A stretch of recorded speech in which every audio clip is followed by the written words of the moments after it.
નમસ્કાર, હું છું શિતાબ કાદરી, વોઇસ ઓફ ઇન્ડિયામાં. આજે એક એવી જગ્યા આપને બતાવવા જઈ રહ્યો છું કે જે ઐતિહાસિક ધરોહર, જે મીરા ગેટ છે, એ 7 દરવાજા હતા, એની એક્ઝેક્ટ સામેના ભાગના અંદર જે અત્યારે આપ જોઈ રહ્યા છો એ એટલી મોટી જગ્યા હતી. અને આ જગ્યાના ઉપર સામે જે મુર્શદ બાવાની જે દરગાહ દેખાય છે, અને મુર્શદ બાવાની દરગાહના અંદર અહીંયા એક એટલો સરસ મજાનો લોકમેળો લાગતો હતો કે જ્યાં 25-30 હજાર પબ્લિક વગર પોલીસે અહીંયા ખૂબ સારી રીતે અહીંયા મેળાવડો એક થતો હતો. લોકોની રોજી રોજગાર આવડતો અને ભારતભરમાંથી લોકો અહીંયા કમાવા માટે અહીંયા આવતા હતા.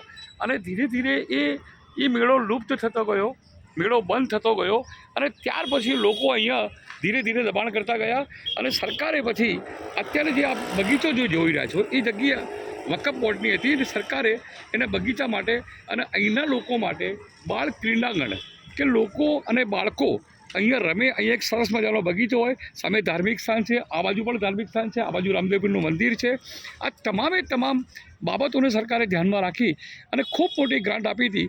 અને એના અત્યારે જે પરિસ્થિતિ જે નિર્માણ થઈ છે, 2 કે 3 સાધનો અહીંયા લાગ્યા છે, બાકીના સાધનો ત્યાં સંપના અંદર અત્યારે ધૂળ ખાઈ રહ્યા છે. અને અત્યારે જે પરિસ્થિતિ દેખાય છે એ ખરેખર ખૂબ જ ગંભીર પરિસ્થિતિ છે. આ બાબતે સરકારશ્રીએ ગંભીરતા દાખવવાની જરૂર છે.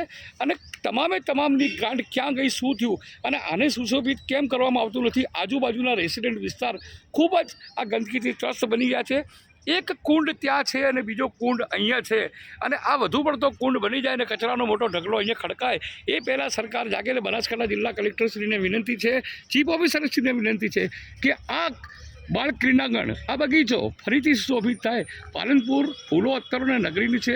અત્યારે આપ જોઈ રહ્યા છો, ખરેખર એક શરમજનક બાબત કહેવાય છે કે નગરપાલિકાનું શાસન, નગરપાલિકાના હસ્તકમાં આ બગીચો હોય અને એની આટલી ખરાબ પરિસ્થિતિ છે.